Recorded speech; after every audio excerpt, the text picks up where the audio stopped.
MPs are set to receive a £2,200 pay rise next month, despite previously urging restraint across the public sector. The Independent Parliamentary Standards Authority, IPSA, sparked anger by announcing earlier this month that MPs' salaries are rising to £84,144, very specific number, arguing that politicians worked harder than usual during the pandemic.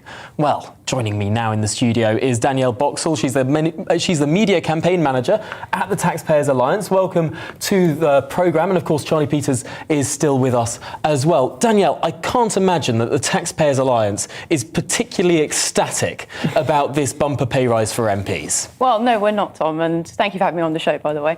I don't think many taxpayers will be that happy with it either. You know, this is just as we're about to see a 1.25 percentage point increase in national insurance. We're seeing the cost of living going up. We're seeing inflation at a 3-decade high.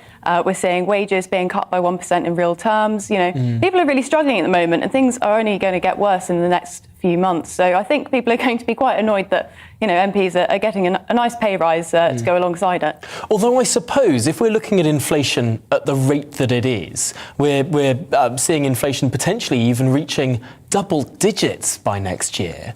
A 2.4% pay rise in real terms for MPs could be described as a pay cut.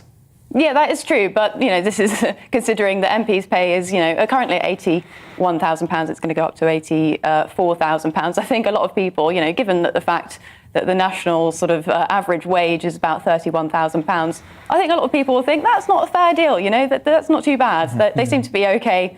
They seem to be okay remunerated. So I don't think that it's a massive loss for MPs. Well, Charlie Peters, that is a fair point, is it not? That this looks terrible for people who are really struggling, particularly this year, particularly as bills seem to be going up all over the place. Why should MPs be getting this much cash? Right, talk about bad timing.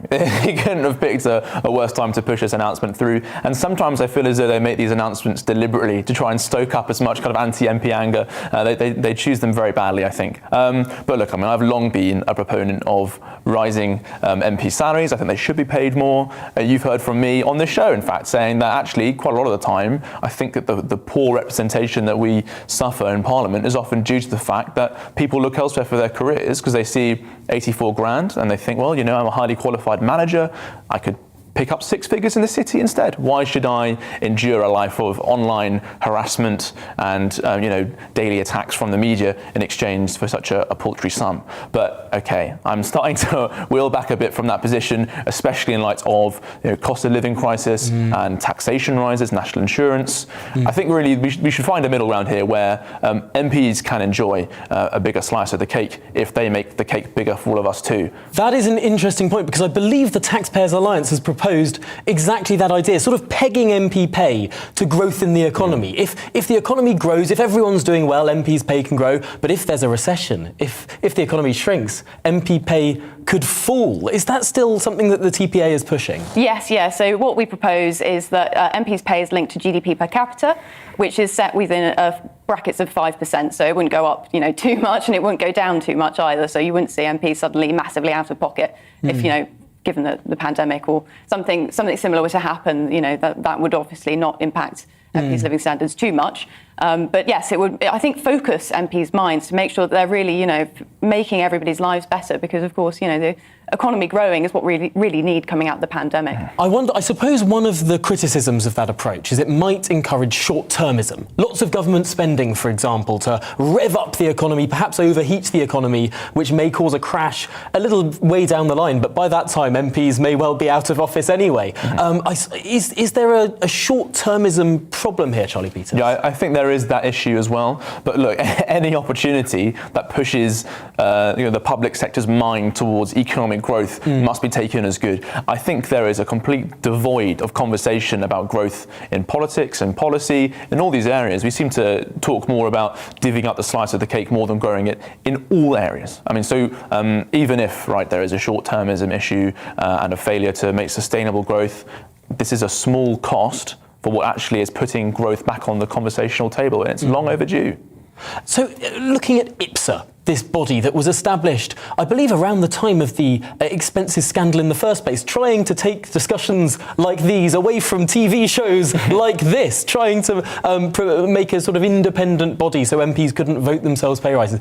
It doesn't seem to have worked, does it? Yeah, so it did come about after the expenses scandal, and I think a lot of people were shocked by what happened then, and they really lost trust in MPs. So what the idea was that they were going to clean it up and make it, a bit more squeaky clean, and take it away from MPs' hands, as it were, into this independent body, IPSA.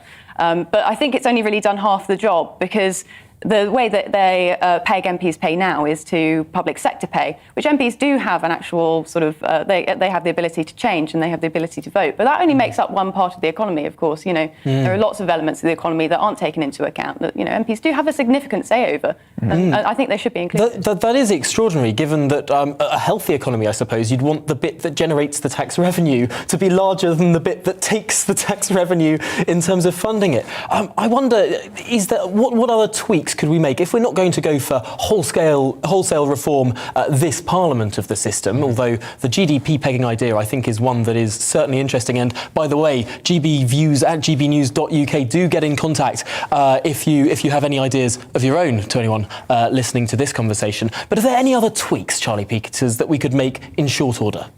For pay, I'm not entirely sure, but I think there could be a change to the culture, the way we approach MPs, that makes the job more attractive beyond pay, so that people aren't having to worry so much about that cut to their income or that adjustment.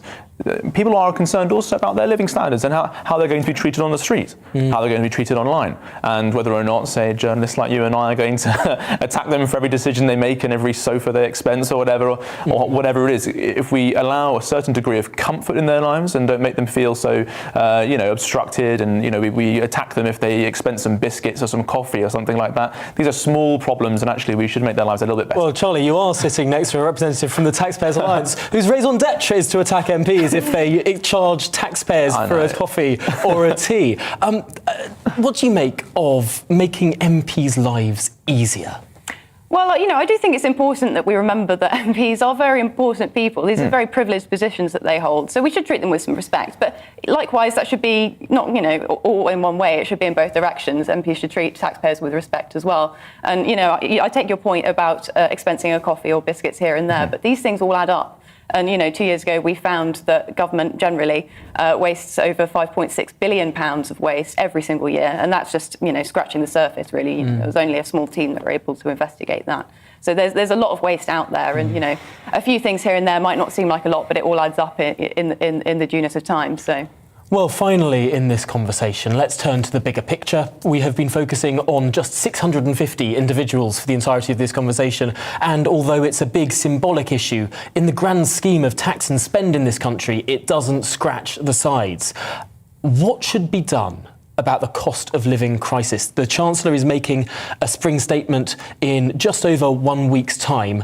I suppose some may argue it's too late to deal with some big tax and spend issues, but you may disagree. Yeah, well, I think the most important thing that the Chancellor should do is to scrap the national insurance increase that's coming in. I mean, it's completely the wrong time.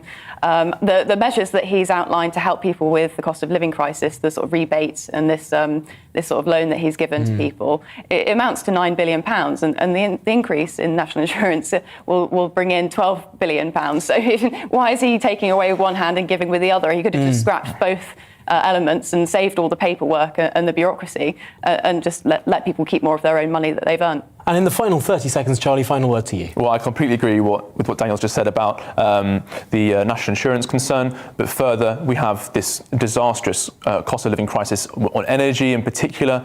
I want the government, please, finally, to stop dithering on this problem and launch a radical energy solution to this crisis, which is looming over us. Do what we can to make sure people don't fall into fuel poverty. Well, Daniel Boxall from the Taxpayers Alliance and Charlie Peters, thank you for that discussion.